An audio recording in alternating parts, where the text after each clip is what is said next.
So we've got some happy news to report, an update on a story that we've followed here at Rising very closely. So you'll recall that over the summer, a group of coal miners for Black Jewel basically got ripped off by the company. The company declared bankruptcy, screwed them out of their paychecks for the work that they had already done. And so these coal miners decided to take matters into their own hands. And as a coal train was trying to get moved out of that mine with coal that they had dug out of the ground that could be used to pay their paychecks, they decided to take up residence on those tracks, blocking that train. And this literally went on for months. Yeah, it went on for 2 months. I mean, they were camped out there the entire time. We checked in twice. Captured national attention, and they were supported by a whole group of activists there on the ground. We spoke with miner Colin Cornett about exactly what had happened back in early August. Let's take a listen to that. I got a message that to check her bank account, at which point her paycheck had been clawed back.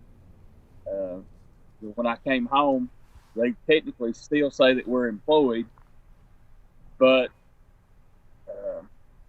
until last week, we weren't able to even roll our 401ks over.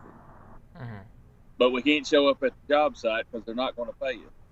There's also another week's worth of pay that we've worked that we've not been paid. So 3 weeks of pay basically altogether.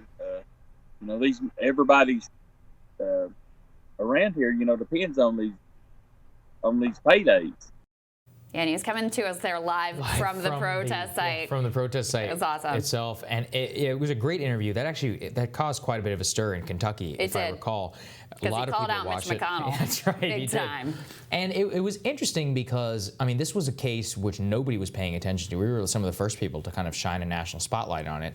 And it took months really to get resolved. And it really does show that if you don't bring, I mean, you have to bring so much pressure to bear on these people for them to actually get paid up. So we know that, what is it with the settlement they came to a settlement. They're not getting everything that they were owed, but at least they're getting something. And you know damn well, if they hadn't actually sat on the tracks and forced the national media to come and cover them and pay attention, these workers, these coal miners would never have seen a penny. So look, it's not everything that they deserve. Let's be clear about that, but it is at least a partial resolution. So congrats to these guys and all those who supported them for at least getting part of what they have earned here. Yeah, we're happy to see a good, at least some resolution. Indeed. Right? Yeah. All right, we'll have more Rising after this.